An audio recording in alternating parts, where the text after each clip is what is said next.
Olá, ouvintes! Começando mais um episódio do Tá de Clinicagem, seu podcast semanal de atualização e revisão em clínica médica. Meu nome é Frederico Amorim. Meu nome é Cauê Malpighi. Meu nome é Lucas Cirilo. E estamos aqui em mais um caso clínico, né, pessoal? Um caso clínico de hemoptise. Inclusive, como a gente sempre fala nos casos clínicos, só eu sei o caso e o Cauê e o Lucas só sabem que é um caso de hemoptise. E o Luca quis burlar essa regra. Ontem me mandou uma mensagem perguntando se tinha lesão renal ou não. Loucura, tá? E eu Nunca vi isso acontecer previamente. E aí eu só mandei assim, amanhã você saberá.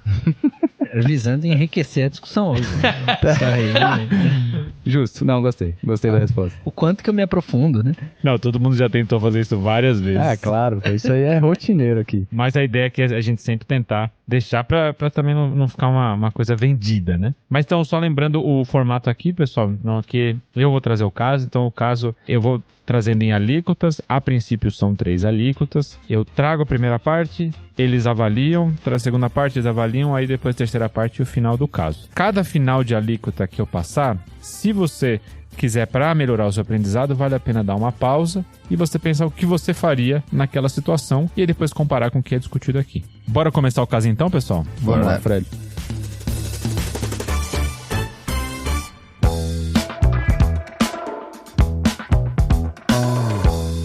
Vocês estão numa sala de emergência do hospital e vocês recebem um paciente transferido da UPA. Um homem de 36 anos, que segundo relatos da equipe de transferência, chegou ao serviço da UPA ontem com tosse, francamente dispneico e frequência respiratória de 40, saturando 84%. Ele tinha uma PA na ocasião de 140/80 e logo que chegou ao serviço ele teve episódios de abalos tônico-clônicos, foi feita a suspeita de crise convulsiva e ele foi entubado logo naquele momento. Durante a intubação foi visualizado muito sangue em via aérea e pós-intubação foi aspirado grande quantidade de sangue. Vocês então na sala de emergência recebem esse paciente nas seguintes condições. O paciente está entubado com RAS-4, que é uma PA de 100/70, bem perfundido, com tempo de enchimento capilar menor que 3 segundos. No ventilador, ele está ventilado em VCV, então a volume, com um volume de 350, uma FiO2 de 50%, saturando 96% naquele momento. Você percebe saída de líquido hemático em tubo de aspiração. Lembrando que isso é no dia seguinte da intubação. Em ausculta pulmonar, você percebe estertores bilaterais em base e terço médio. O abdômen estava sem alteração e de medicação ele recebia midazolam e fentanil. A gente já tem os exames iniciais da UPA, tá? Então, nos exames iniciais, ele tinha um HB de 13, um leuco de 8.700, com diferencial única alteração, uma linfopenia 479. Ele tinha uma plaqueta de 216.000 e um PCR de 19. De eletrólitos, o que chamava atenção é um potássio de 5,2. Ele tinha uma creatinina de 1,1 com ureia de 41. Foi pedido TGO 99, TGP 122, estão pouco alteradas, uma bilirrubina total de 0,4. Foi pedido DHL 306 e uma CPK de 369. Da parte do coagulograma, ele tinha um NR de 1,34 e um TTPA de 1.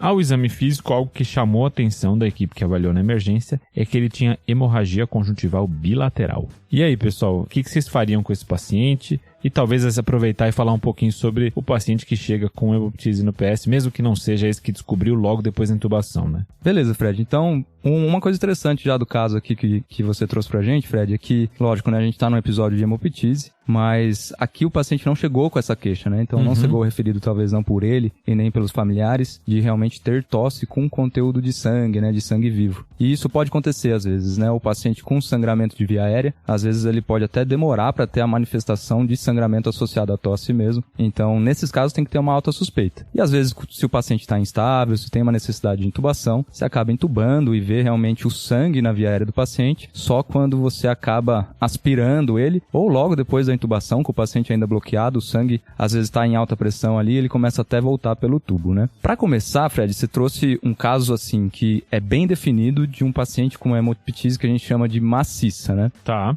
Por que é uma hemoptise maciça? Muda um pouco e vem até se atualizando a definição de hemoptise maciça hoje em dia. E hemoptise maciça é aquela que gera algum tipo de instabilidade para o paciente. Perfeito. Seja essa instabilidade respiratória, seja essa instabilidade hemodinâmica. Então a definição é pela repercussão clínica. Exatamente, Fred. Para falar sobre maciça, a gente vem fugindo um pouco sobre volume de hemoptise, né? Volume de sangue. em geral, antigamente era chamado de uma hemoptise maciça, aquela que tinha mais de 100 a 500 ml em 24 horas. Essa definição é um pouco variada na literatura, mas o que é importante agora é uma hemoptise suficiente para gerar instabilidade para o paciente. Por que essa retirada do critério de volume é importante? Porque às vezes a gente tem um paciente jovem que tosse muito bem, que protege muito bem a via aérea, tem uma hemoptise às vezes com mais de 100 ml, mas ele consegue ficar super bem com esse sangramento porque tá tossindo, tá expectorando, tá protegendo a via aérea e não tá ficando hipoxêmico ou desconfortável por causa disso. Diferente de um idoso, por exemplo, que já é frágil ou que, por exemplo, estava entubado e acabou de ser extubado, um mínimo sangramento de via aérea para ele pode gerar uma instabilidade e às vezes até uma necessidade realmente de intubação e proteção de via aérea. Isso que o Cauê trouxe é legal, porque a literatura até mudou o nome, né? Agora, quando você vai ler, eles colocam como hemoptise ameaçadora à vida versus hemoptise não ameaçadora à vida, né? E o entendimento é o volume em si, a via aérea tem um volume pouco, né? De espaço para comportar sangue. Vai dar ali algo em torno de 200, 300 ml que cabe ali. Então, nossa, é bem pouco, né? Você ficar quantificando ali, né? É mais pragmático ir para esse caminho, assim. O paciente está com sinais de insuficiência respiratória, esforço respiratório, é esse o paciente que você tem que se preocupar. Eu acho que isso é também bom para quem tá no atendimento de um paciente desse, porque a definição é muito mais direta, né? São coisas que eu consigo, é muito mais palpável identificar manifestações clínicas do paciente do que eu tentar quantificar de algum momento o quanto ele perdeu de sangue. Isso. Mas óbvio que é interessante também que o paciente que não tá em grande risco, você tenha uma noção da quantificação, né? Então, esse é um ponto-chave que a gente vai abordar, né? É legal ter a quantificação do quanto que tá perdendo, mas não vai ser ele que vai balizar a nossa conduta aqui agora, né?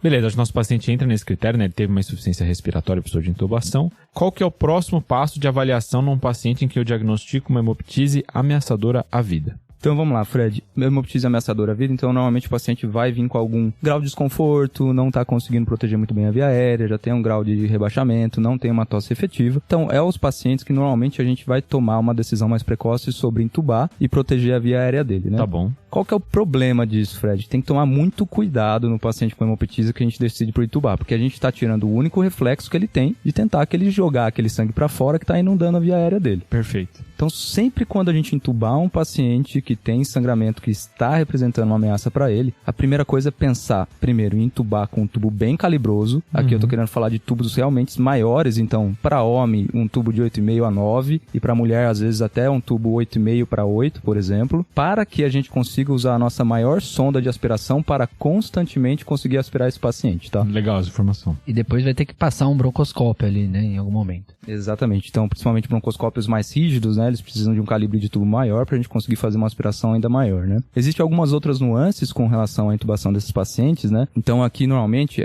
o vídeo laringo, por exemplo, vem ganhando muita força para intubações em primeira tentativa, porque ele otimiza sucesso e tudo mais. Porém, com a quantidade de sangramento de maior volume, às vezes pode ocluir o vídeo do videolaringoscópio, pode dificultar a sua visualização, você pode ter uma certa dificuldade nesses pacientes para a passagem do tubo, tá? Para a visualização e passagem do tubo. Tá. Então, talvez, se quiser tentar com o videolaringoscópio, tudo bem, mas sempre ter uma laringoscopia direta ao seu alcance para conseguir visualizar melhor e conseguir ir aspirando e fazer uma visualização direta adequada para a passagem do tubo. Aqui o melhor dos mundos seria o laringo com vídeo, né? Que é um laringo comum e tem o vídeo na ponta. Então você une o melhor dos dois cenários, né?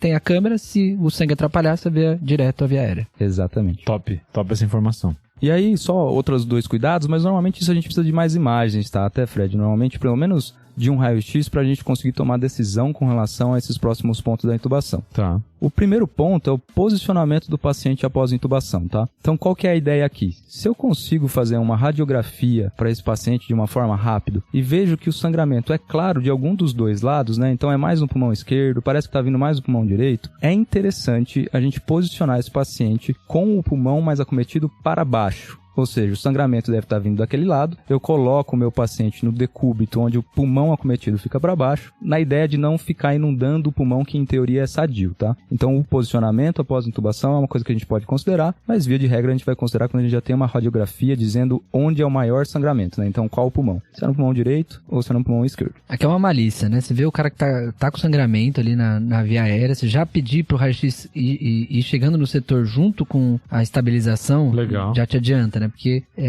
depois a gente vai falar na frente, né? Acaba sendo um bom exame para triagem de localização do que está acontecendo, né? Então, se achou um lado, a gente vai tentar usar a gravidade a favor, vai ter que tomar cuidado. Uma coisa que eu não sei se o Cauê ia falar, que é entubar seletivo, por exemplo, né? Então, legal. Eu vou ventilar só o pulmão bom e meio que... Mas aqui, esses são cenários mais catastróficos, né? Assim, a gente tá falando de um sangramento bem relevante. Mas, por exemplo, nesse cenário que a gente tá olhando aqui, não seria um absurdo, né? Pensar nisso. Exatamente, Lu. Então, caso eu saiba a localização e seja uma localização unilateral, essas duas possibilidades, né? Tanto colocar o paciente em decúbito do mesmo lado que está sangrando, quanto considerar entubar seletivamente o outro lado. Isso. Sabendo que é um cenário complicado, né? Aqui vai precisar de uma mão, né? Um pouco melhor.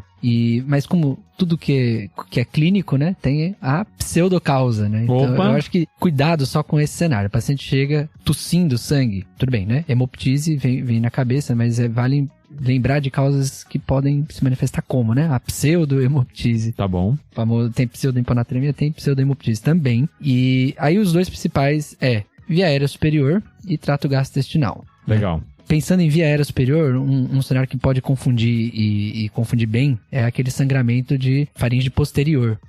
Fazer aquelas epistaxes volumosas, assim, e aí às vezes o cenário é difícil mesmo, porque o paciente pode começar a broncoaspirar grandes quantidades de sangue, vai ter tosse, e aí, se você não olhar muito bem, se manifesta como uma hemoptise, né? Porque ele tá tossindo sangue, né? A dica é olhar a retrofaringe, ver se tá tendo gotejamento posterior, alguma coisa assim. E o outro cenário é o paciente que tá com sangramento do intestino. E aí, o conteúdo gástrico também é a dica pra gente diferenciar. Uhum. E tem aquela questão, né?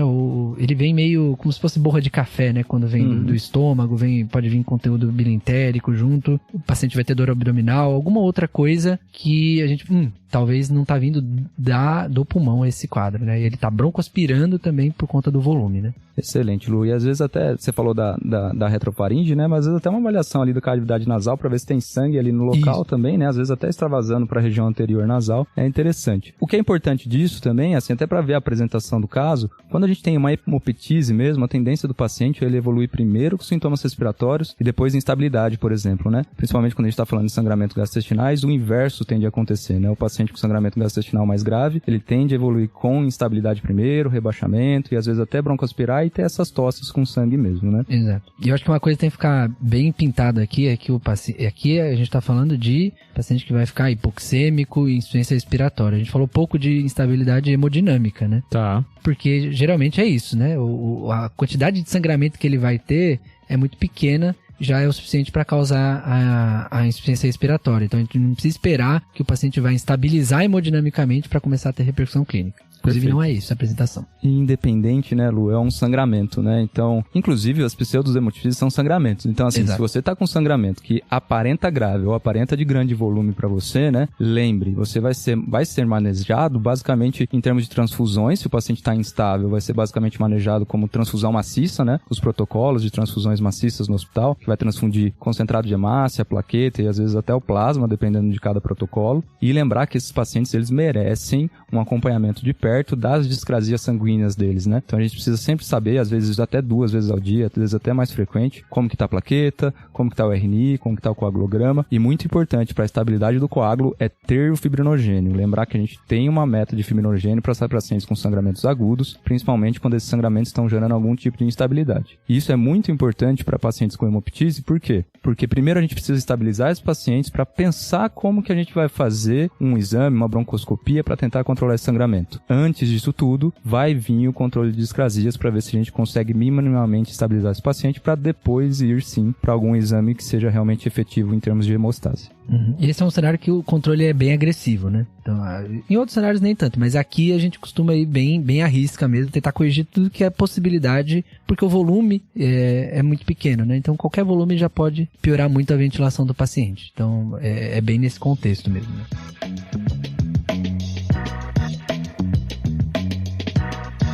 Tá, pessoal, então a gente comentou bastante aqui sobre o processo de intubação em si, alguns cuidados que a gente consegue ter, mas quando que entra a imagem aqui? Beleza, Fred. E aqui é uma dúvida às vezes, tá? Eu acho que depende muito do contexto do paciente, porque você pode ir primeiro para tomo, se o paciente estiver estável o suficiente para detecção etiológica. Tá bom. Ou você pode ir para bronco primeiro, dependendo da estabilidade do seu paciente, que não consegue nem para uma tomografia, por exemplo. Então, se o paciente tá, que nem nosso paciente aqui, por exemplo, né? Tá com sangramento ativo, continua tendo sangramento pelo tubo, é difícil de fazer um transporte desse paciente sangrando ativamente para tomografia, talvez o primeiro exame de escolha seja uma broncoscopia, falar com o pessoal da pneumologia, na ideia de tentar detectar algum ponto maior de sangramento, para esse sangramento ser controlado, às vezes com um balão, com terapia tópica, com adrenalina, com transamin, que são os meios da gente fazer o controle agudo, para então deixar esse sangramento controlado e pensar depois uma tomografia para tentar fazer um diagnóstico etiológico mesmo. E para deixar claro, né, o Cauê citou transamin, aqui esse cenário é o transamin intrabrônquico ali durante o procedimento, mas a gente fala muito de transamin no contexto da hemoptise, mas, e aqui eu acho que vale um contraponto, o Cauê falou do transamin, o ácido tranexâmico, né, ele tá falando da terapia endobrônquica ali durante o procedimento, mas o ácido tranexâmico, ele é muito conhecido para controle de hemoptise pela via inalatória, né? Tá bom. Só que o grande valor dele não é nesse cenário, é no cenário da hemoptise não ameaçadora à vida. A gente até extrapola isso aqui para ameaçadora à vida, mas aqui a literatura é um pouco mais escassa, né? Então a gente não tá falando de transamin por outras vias. Não. Mas sabendo que existe, né? Uma das possibilidades para tratamento hemostático seria o transamin inalatório. A gente faz 500mg de 8 em 8 inalatório. Dá pra fazer no paciente grave, entubado? Dá, mas o cenário que ele vai melhor é no que a gente vai discutir depois, né? Que é o não ameaçador. Beleza. Exatamente. Acho que a gente podia dar uma resumida aqui, então, nos exames de imagem num paciente com hemoptise, né? Beleza, eu acho que então, raio-x, né? Então, ele é fácil acesso, dá pra fazer durante ali a estabilização, já pede no leito, que com o grande valor dele, né? Já te localizar alguma coisa. Então, ou ele mostra um infiltrado em um dos pulmões, uma cavidade, alguma coisa assim, e fala, opa, talvez seja aquela região, ou ele não mostra nada, né? Tá bom. O segundo exame seria a tomografia. Esse aqui seria o exame de escolha, né? Aí aqui, tomografia com contraste. É muito bom para definição da etiologia do sangramento. E a tomo e a bronco são complementares, né? Porque se eu tenho a tomo, aí quando eu vou para broncoscopia, eu já vou mais afiado, né? Eu vou sabendo onde eu tô procurando, né? Eu não vou às cegas, né? A bronco, ela vai melhor no contexto ou de diagnóstico de alguma coisa que eu preciso fazer uma biópsia, num contexto de definição etiológica que ainda não tá esclarecido, e ela vai bem aí, com certeza, né? Para controle hemostático. A gente comentou bastante de exames aqui, mas salientando que vão ter cenários onde a equipe não vai ter disponível broncoscopia, às vezes até não vai ter disponível tomografia. Acho que o fluxo é semelhante ao que foi feito aqui, né? Você vai fazer a estabilidade do paciente, então, como o nosso caso foi feita a intubação, e aí tenta a transferência para um local onde tem esses métodos, ou bronco, tomo, etc., para seguir o tratamento do paciente. Então acho que a gente resumiu aqui a avaliação da hemoptise ameaçadora à vida. Só que vocês comentaram da hemoptise não ameaçadora à vida, aquela que não tem repercussão clínica no paciente naquele momento. Como é que eu avalio esse paciente caso ele chegue pra mim no pronto-socorro? Aí é um pouco mais tranquilo, né? Porque você consegue ter calma pra, primeiro de tudo, né? Tirar a história. E aí, alguns pontos importantes de entender é o tempo de instalação. Você começou quando? É recorrente? É o primeiro episódio? Tem sintomas associados? Então, é só hemoptise? Ou ele tem algum outro sintoma que vale muito a pena pesquisar, sintoma B, né? Então, também de infecção, perda de peso, sudorese e antecedentes de exposição, né? Então, tanto principal aqui, né? Tabagismo, mas vale também para cigarro eletrônico, que é uma forma de tabagismo. Perfeito. E outras exposições a toxinas, etc., passados patológicos do paciente. E uma coisa que é legal agora tentar fazer é mais ou menos quantificar o quanto que ele tá perdendo, né? Então, tudo bem, ele não tem insuficiência respiratória, mas assim, tossiu, veio um laivo de sangue, veio catarro, então misturado com sangue, ou veio sangue puro, e qualquer quantidade. Aí essa é a hora que geralmente a gente pede pra deixar o paciente ali na observação, põe um copinho do lado dele, às vezes é aquele próprio copinho americano, não?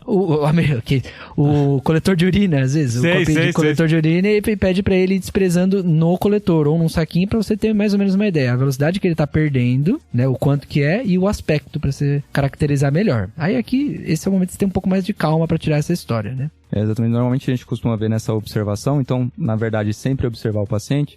Daqueles copinhos de café que tem mais ou menos ali de 30 a 50 ml, se ele expectorou um copinho daquele para mais, a grande verdade é que ele precisa de uma observação melhor pra gente entender qual que é essa etiologia, porque o risco dele ressangrar nos próximos dias é importante. Inclusive, às vezes é o paciente que a gente já vai deixar ali na observação com uma inalação de Transamin, porque aqui é o benefício do Transamin, né? A gente começar a inalação precoce, a gente faz Transamin 500 mg em 10 ml de soro físio, coloca para inalar às vezes de 8 em 8, e é esse Transamin que ele vai reduzir o tempo de sangramento desse paciente. Lógico, né? Enquanto a gente está começando a investigar a etiologia dele.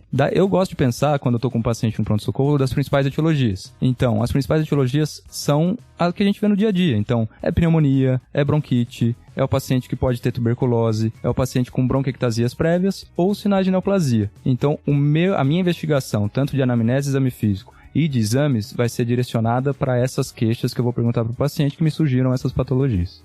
E a hemoptise é um negócio, assim, né, no imaginário popular, eu acho que é uma das coisas que o cara olha e fala, tá, agora eu acho que eu tô doente, né? Porque, ele tipo, vai assim, procurar o serviço. Exato, o cara perdeu 15 quilos, não sei o que, sudorese, até aí ok, mas tossiu sangue, e tá, aqui... Deu ruim. Né, o filme, né, nos filmes tem isso, o cara tosse sangue e vai... Sempre quer dizer tipo alguma assim, coisa no filme, né? Ih, o cara tá podre por dentro, né? Então, no imaginário, é difícil ver um paciente que assim, não, pô, sinto sangue tem tempo e tal, né? Então, geralmente, vai ser ali a porta de entrada dele para avaliação, inclusive de algum diagnóstico que pode estar se arrastando e que agora começou com a hemoptise, né? E, pessoal, essa observação, ela é feita onde? É sala de emergência ou é na observação mesmo? Beleza, Fred. Então, isso não é muito claro na literatura, né? Mas aqui a gente vai, como o paciente não está instável, não é ameaçador à vida, a gente vai usar a quantificação, então. Então, o que eu disse do copinho, né? 30, 50 ml desses copinhos. Se você teve uma estimativa de que saiu pelo menos 2 copos ali, você quase teria a classificação de uma hemoptise maciça aí previamente, que seria aqueles 100 ml em 24 horas, tá? Esse paciente, eu acho que ele precisa ser monitorizado, então seria sala de emergência até UTI nos primeiros dias, porque ele é o que tem maior risco de evolução desfavorável pelo sangramento de forma precoce. E o ácido tranexâmico é para todos, não? Fred, aqui no paciente não instável, onde a gente tem o maior benefício do Transamin, que ele diminui tempo de sangramento, tá? Então a gente vai acabar fazendo para todo mundo. Independente do volume, né? Exatamente. Perfeito.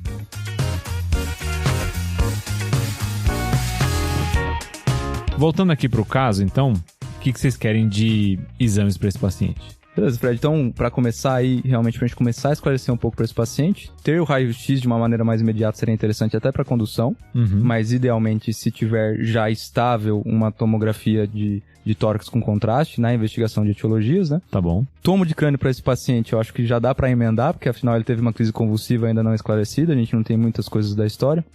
Com relação à história, à exposição a essas principais etiologias que a gente comentou agora, então sintomas infecciosos, os fatores de risco para TEP, por exemplo, sintomas compatíveis com tuberculose, febre noturna, tosse crônica e por aí vai. E exposições pra gente pensar em bronquiectasias, que também pode predispor sangramento, ou até exposições como tabaco, que pode predispor neoplasia, né? É paciente jovem, né? E eu acho que também vale completar o coágulo dele, né? Reacessar agora todas as discrasias sanguíneas, ver se a gente tem alguma outra coisa pra corrigir, ver como é que tá agora após esse evento, né? E acho que inicialmente tá bom, né? Pra gente tomar uma ideia do que tá acontecendo. Perfeito, pessoal. Então aqui a gente começa a segunda alíquota. A mãe do paciente chega e você consegue uma história com ela. Então, a mãe fala que o paciente começou há mais ou menos 5 a 7 dias um quadro de dor epigástrica e em flanco direito, associado a múltiplas evacuações ao dia. Fezes amolecidas, sem acolher e sem emelema. Há 5 dias da admissão, ele começou um quadro de cefaleia, nucalgia, vertigem, acompanhado de náuseas, vômitos e febre. Tem relato até de 40 graus, com calafrios. O paciente evoluía também com cansaço e falta de ar, daí ele procura a UPA e o restante é o que vocês conhecem. De antecedentes pessoais do paciente, então ele nasceu e mora em São Paulo. Ele não tem nenhuma comorbidade a princípio, ele estava em uso de omeprazol por causa desse quadro de dor epigástrica que ele referiu agora, mas tirando isso, nenhuma outra medicação. E ele tem um registro de, em janeiro de 2024, ele teve uma pneumonia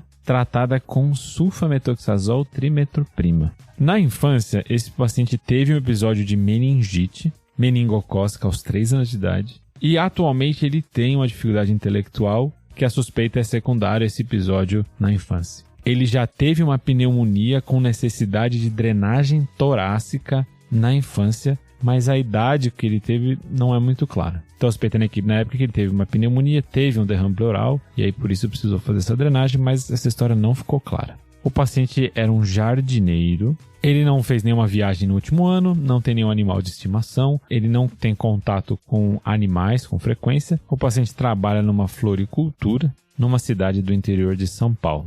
Indo para os exames agora, a gente tem uma tomografia de tórax que mostra extensas áreas de opacificação em vidro fosco, com nódulos centrolobulares de permeio, algumas coalescentes, com focos de consolidação, distribuição difusa e aleatória. Achados que no contexto clínico podem estar associados a um processo inflamatório infeccioso, mas não podendo excluir hemorragia alveolar. Na tomo de crânio, sem sinais de sangramento, sem realce meníngeo, sem nenhuma alteração. Na sala de emergência foram repetidos os exames, então aqui a gente tem um HB de 11.9, um leuco de 10.670, mas ele mantém linfopenia, uma gaso arterial aqui com pH de 7.51, um PCO2 de 17.4, um PO2 de 168 e um BIC de 13.8. De outros exames, então ele tem uma TGO de 64, uma TGP de 108, ele já tinha alteração de TGO e TGP na anterior, né? O potássio aqui normalizou 4.5, uma creatinina agora de 2.19, uma bilirrubina total de 0.37, o RNI de 1.22, o TTPA 0.94, fibrinogênio normal. E esquecendo aqui uma ureia também de 48. Então, legal, Fred. Aí só algumas coisinhas, né? O histórico de exposição? Não fuma, não bebe, não usa nenhum tipo de droga. Perfeito. E também não é para ter nenhum histórico de exposição ocupacional. E aí, quando você trouxe a história, aí algumas coisas chamam mais atenção, né? Então ele já tem 2 episódios prévios aí de pneumonia. Uhum. Uma, inclusive, tá mal contada essa história aí de uma drenagem torácica. Teve uma outra agora no começo do ano que tratou com sulfamethoxazol trimetroprima, né? Que é curioso. Essa escolha. No mínimo curioso. Mas a história dele começa com epigastralgia, uma dor abdominal em flanco, e aí depois evolui com febre, cefaleia, vômitos. Então a gente começa a pensar agora também numa hipótese mais infecciosa. Legal. Você trouxe febre, cefaleia, náusea, nocalgia. Eu não vou ter como não pensar em meningite, então fica até meio perigoso a gente proceder aqui. Chegou a ser feito líquor na admissão? Foi. Deixa eu já passar para vocês. Então, o líquor foi feito logo após a tomografia, né?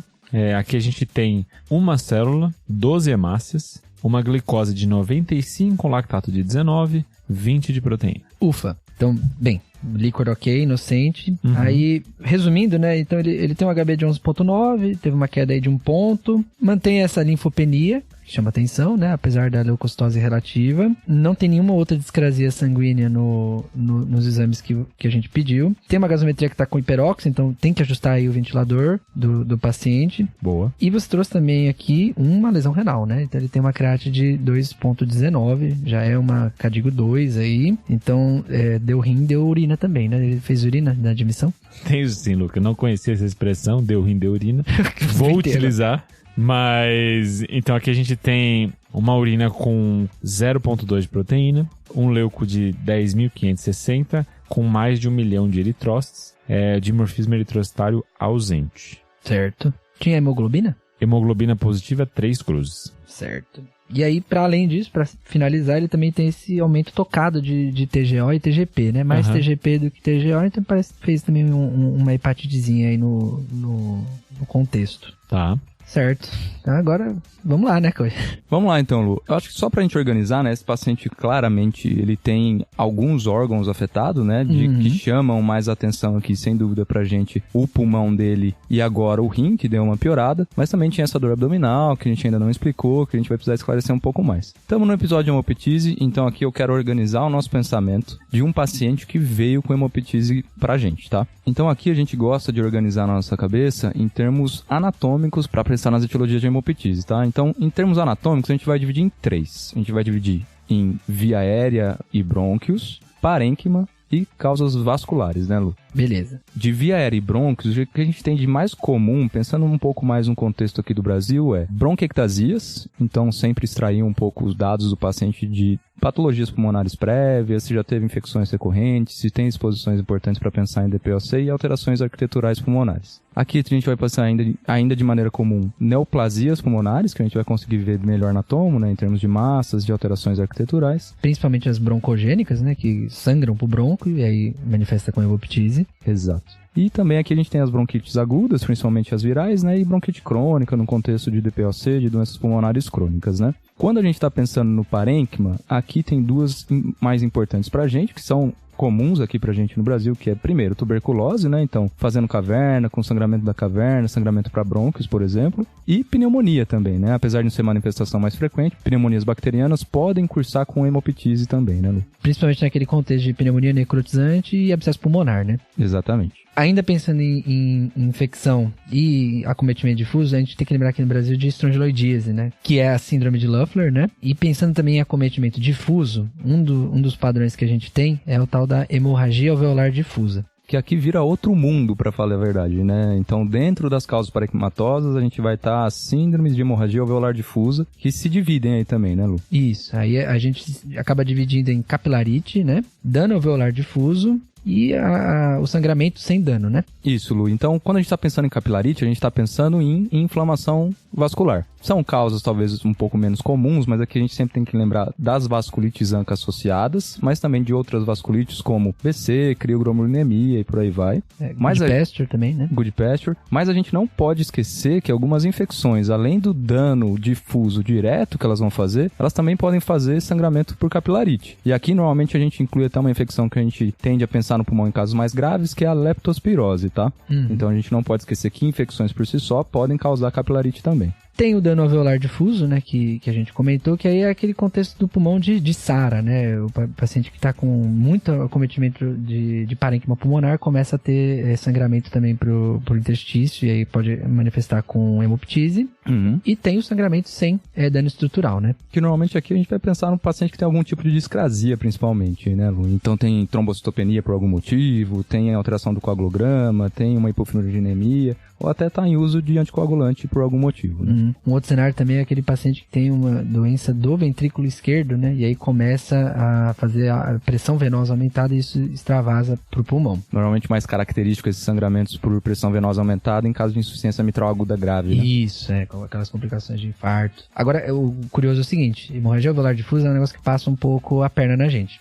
Porque o volume do sangramento não necessariamente reflete o volume de hemoptise que o paciente está tendo. Como ele sangra pro alvéolo e tem muito área, né, alveolar, sim, pode ser que caia bastante o hematócrito do paciente, ele não exterioriza isso que ele tá tossindo, e às vezes em 30% até dos casos o paciente chega sem hemoptise. Então ele tá com hemorragia alveolar sem hemoptise. Normalmente aquele paciente que você entubou e vai ver o sangue saindo, que não é o nosso paciente aqui em questão, né? É um dos cenários, ou o outro no contexto adequado, a gente vê, por exemplo, o achado que esse paciente tem na tomografia, né? De um infiltrado intersticial, um achado de vidro fosco peribroncovascular difuso, e no contexto adequado é uma das hipóteses. Uma das maneiras que a gente acaba fazendo, né, até reafirmando esse diagnóstico, né, de uma maneira prática, é quando faz broncoscopia, é fazer a lavagem broncoalveolar seriada, e aí conforme a gente vai lavando o brônquio, vai vindo mais sangue. Então, os primeiros lavados eles são mais claros, e aí conforme eu vou lavando, vem vindo mais sangue, os lavados vão ficando mais hemáticos, vão ficando mais escuros. É aquela broncoscopia que é feita e que é importante sempre falar com um broncoscopista que a principal suspeita, às vezes, é a hemorragia alveolar difusa mesmo, né? Exato. E aí, fechando, a gente chega nas causas vasculares, né?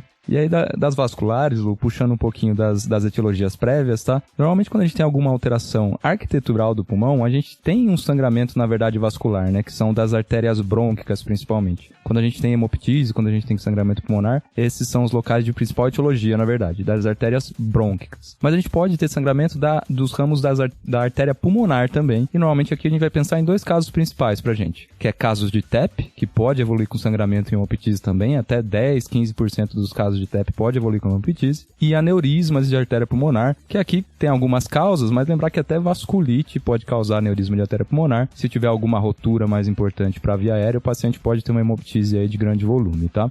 Esse de vasculite, né, a gente lembra do BC, né? Isso. Que é o mais clássico. Contra-intuitivo, né, o TEP sangrar, né, um infarto sangra, mas necrosa, né, o tecido, e aí pode extravasar o conteúdo hemático ali e o paciente manifesta com hemoptise. E outro dado curioso é, 99% da irrigação do pulmão é pela artéria pulmonar, que é uma artéria de baixa pressão. Então, geralmente, esse tipo de sangramento é benigno. Agora, por outro lado, aquele 1% que é pela artéria brônquica, se sangra, aí é do mal. Que aí agora a gente tá falando de pressão sistólica sistêmica, né? Vem da aorta ali, aí esse é aquele cenário que faz sangramentos de causa vasculares que são ameaçadores à vida, né? Exatamente. E aí, Lu, agora a gente não pode deixar outra disfunção desse paciente que é importante, né? Que é essa piora da função renal com hematúria, né? Apesar de não ter dismorfismo para a gente diretamente pensar em uma hematúria glomerular para ele, é importante a gente pensar nesse acometimento pulmão-rim de 3 maneiras diferentes, tá? Primeiro, eu posso ter alguma coisa no pulmão que está gerando uma piora do rim,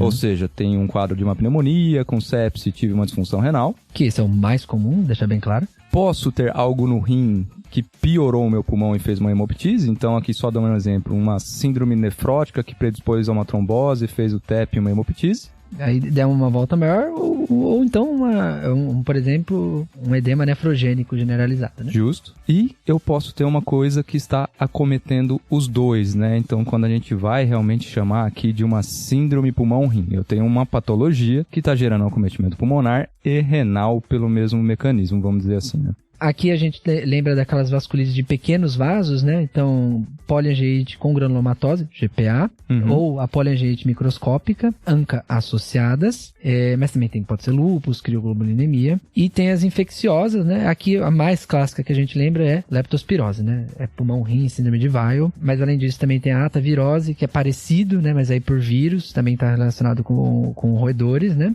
E vale lembrar também a menção da legionela. Esse caso aqui é até curioso, né? Porque também aumenta a TGO, TGP, da dor abdominal, diarreia, né? Fica aí no ar. Exatamente, Luiz. Quando a gente pensa principalmente em vasculite ou nessas infecções, né, a gente vai ter um quadro multissistêmico que às vezes outros achados, tanto no exame físico e no exame laboratorial, talvez ajude a gente a esmiuçar qualquer etiologia de cada paciente, né? Exato, a dica aqui é, ele tem o pulmão e tem um achado na urina, né? E a gente foi atrás, viu que tem sedimento na urina, né? Tem hematúria no caso. Também vale a pena, a gente tá falando de vasculite, né? Olhar a pele, né, do paciente. Exame físico básico, mas às vezes aí acha lá uma púrpura palpável, alguma coisa assim, e é muito mais fácil, né? Eu vou lá atrás da púrpura na pele do que biopsiar um rim, um pulmão, alguma coisa assim. Às vezes o diagnóstico tá na nossa cara.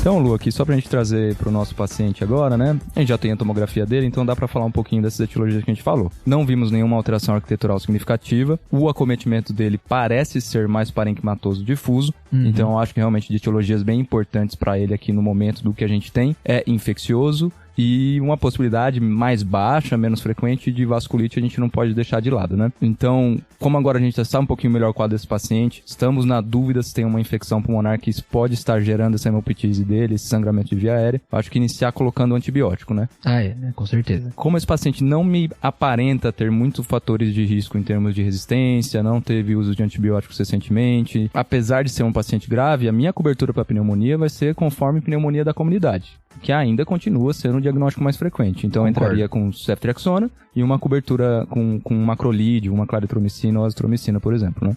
A gente faria a dupla cobertura pneumocócica e estaria cobrindo atípico também, né? Então, ainda no quadro do paciente, já que estamos pensando em uma pneumonia, é uma pneumonia com sinais de gravidade, então a busca de agentes etiológicos tem que ser um pouquinho mais invasiva, vamos dizer assim, né? Então, eu vou mandar uma cultura do aspirado traqueal desse paciente para tentar diferenciar alguma coisa, eu acho que é um bom começo, apesar da gente imaginar que esse paciente vai para broncoscopia, até para diagnosticar uma hemorragia alveolar difusa pela broncoscopia e também mandar material de análise broncoscópica desse paciente. Então, um lavado broncoalveolar com as pesquisas pertinentes, né? Acho que vale a investigação de agente etiológico, né? A gente ia um pouquinho atrás disso. Então, aqui acaba pedindo tanto painel viral, lembrar de Covid, influenza, é uma coisa, né? Tem descrição, né, de Covid se apresentando com hemoptise também. Tentar procurar antígeno urinário para pneumococo e legionela, dá para fazer na urina, também seria uma ideia. A gente vai acabar fazendo hemocultura para ele. Um dado curioso que eu achei estudando por episódio é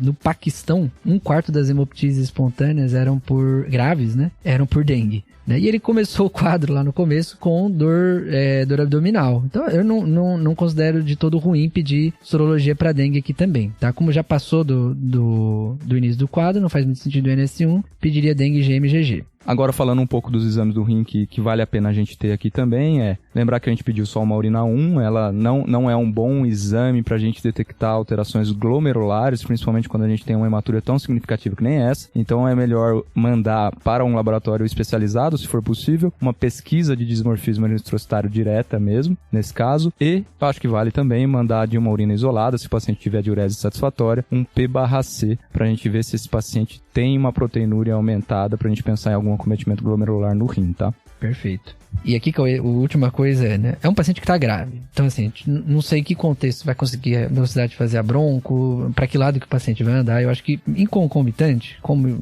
existe a possibilidade também de um processo autoimune, vasculite, já vale pedir FAM, complemento, anticorpo ANCA associado. E a gente tem o PCR, mas não tem o VHS, né? Então o VHS vale a pena aqui, porque quando ele vem aumentado, ele fala muito a favor também de vasculite, né? E assim, conhecendo o Fred, né? Eu não vou nem falar aqui da jardinagem, que eu acho que talvez seja só um ruído, mas existe uma coisa que ele falou no meio de das alíquotas aí, que foi uma hemorragia conjuntival bilateral. Não, ficou aberto. Tá aberto. Tem alguma... A pneumonia com Bactrim, né? Jogou. Falou, tô aqui, ó, isso aqui existe, mas talvez vocês não precisam saber. Tá aberto, vale, né? A consideração, né, já que a gente tá falando de síndrome de pulmão-rim, hemorragia alveolar, vale a consideração de uma infecção importante aqui, que é a leptospirose. É um paciente que tem uma TGO, TGP um pouco tocada, uma CPK um pouco tocada também, e tem essa informação que o Fred jogou de hemorragia conjuntival bilateral. É uma possibilidade diagnóstica que a gente tem que pensar, assim, de toda maneira, com antibiótico terapia empírica, a leptospirose também estaria coberta por enquanto até a gente ter maiores esclarecimentos, principalmente esses exames que a gente pediu, né? Essa ponta tá aberta e tem uma outra coisa, aí até um ponto importante, né? Esse paciente já tem 2 infecções graves pulmonares na história dele, né? Isso é um red flag para pensar em imunodeficiência, né? Tanto primária, quando a apresentação é mais nova, mas até também, por exemplo, adquirida. Então, a gente vai pedir sorologias, né? O feijão com arroz aqui, HIV, sífilis, hepatite, a gente vai acabar pedindo também.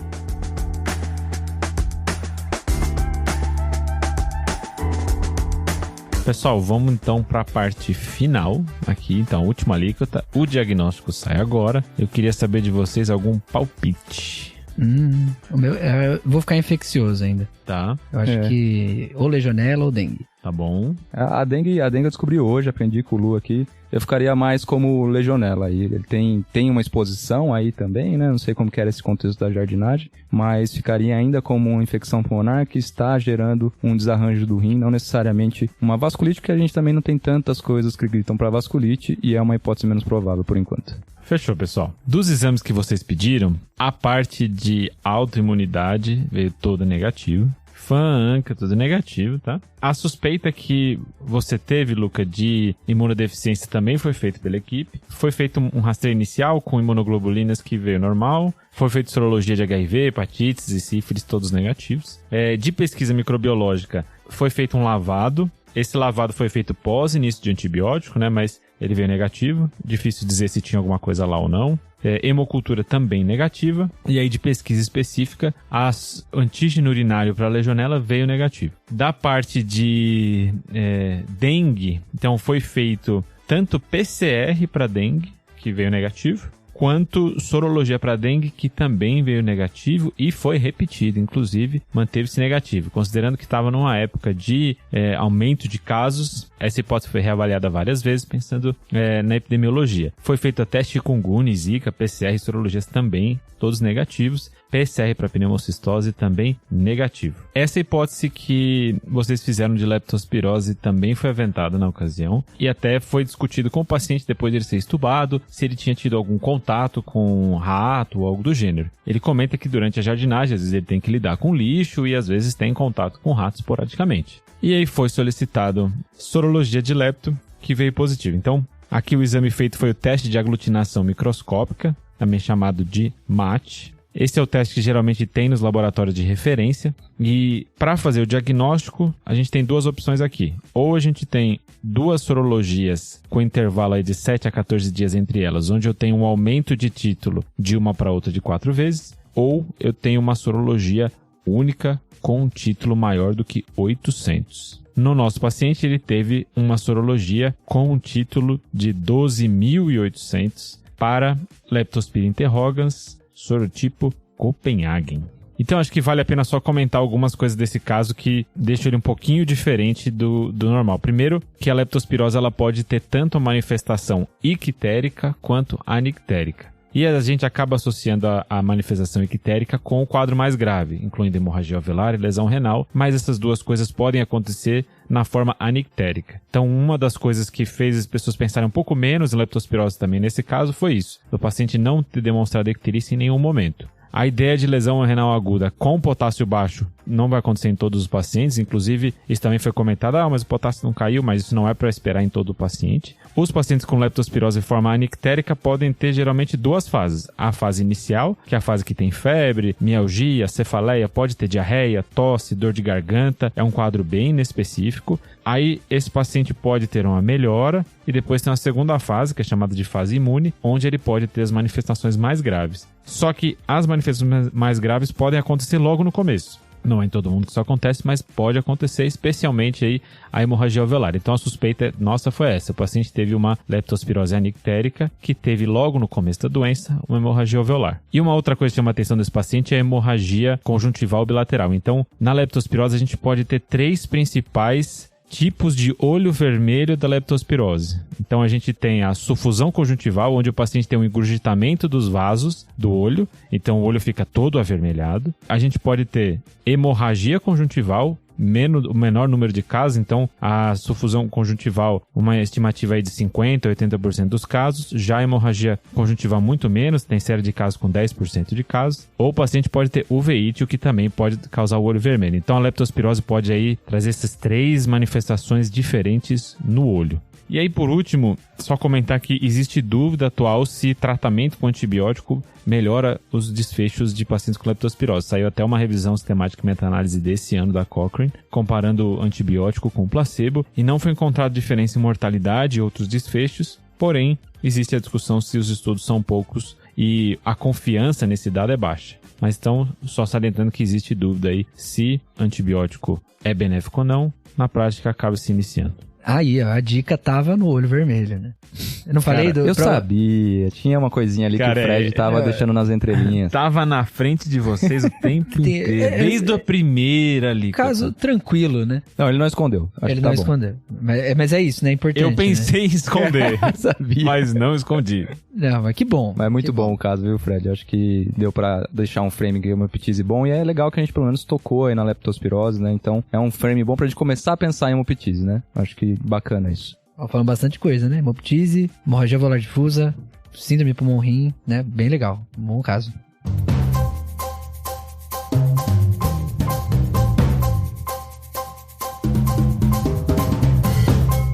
Então, pessoal, vamos para os salves? Bora. Acho que Dr. Cauê tem um salve. Então, começar pelo meu salve aqui, tá? Vou dar um salve para um grupo de residente que rodou comigo no mês passado, lá na UTI. Grupo bem bacana, bem dedicado, foi muito bom o mês lá. Então, um salve aí pro Guilherme, pra Carol, pro Gá, pra Luísa, pro Juan, pro Matheus, pra Gabi e pro Edu, tá? Esse é o grupo de R1 completo que rodou lá comigo nas últimas 4 semanas. E dá um salve também pros R2 que rodou comigo, que é a Débora, o Fábio, a Marcela e o Pedro, que foram excepcionais também. Então um salve e um abração aí, galera. O famoso salve Faustão. Eita!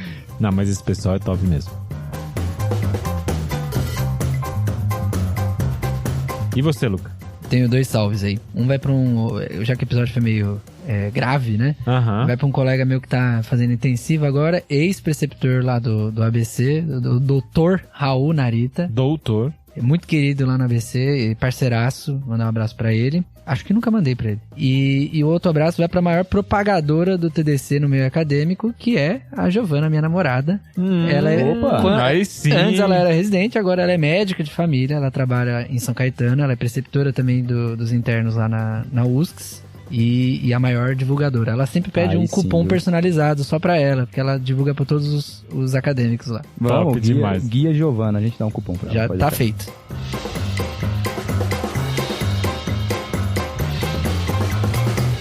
E o meu salve vai pro Guilherme Silva Soares. Ele é plantonista do pronto-socorro do Hospital Samaritano, atendeu meu tio com colecistite aguda e conheci o TDC. Opa! Gostava do TDC e brilhou no atendimento inicial. Obrigadão, Guilherme. Show de bola, valeu, Guilherme. Valeu! Fechou então, pessoal? Fechou, Frederico. Então, só lembrar de seguir a gente nas redes sociais. Então, Instagram, Twitter, YouTube. Lembrar do Guia TDC, nosso serviço de atualização e revisão em clínica médica. Compartilhar esse episódio com todo mundo. E se tiver algum comentário, manda pra gente. Isso aí. Show. Falou! Valeu, falou!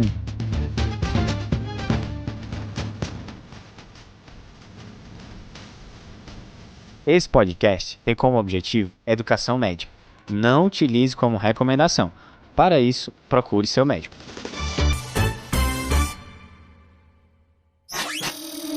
Essa é uma produção do Bicho de Goiaba.